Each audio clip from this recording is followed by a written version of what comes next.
¿Sabías que se necesitan miles de abejas para 1 kilo de miel?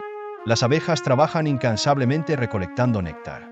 Para hacer 1 kilo de miel, se requieren unas 2 millones de flores. Cada abeja puede visitar hasta 2,000 flores en un día. Las abejas producen miel a partir del néctar que recolectan. Un solo panal puede contener miles de abejas trabajando juntas. Las abejas son esenciales para la polinización de muchas plantas. Sin ellas, muchas frutas y verduras no existirían. Así que, valoremos a nuestras amigas las abejas. Cada gota de miel es un testimonio de su arduo trabajo.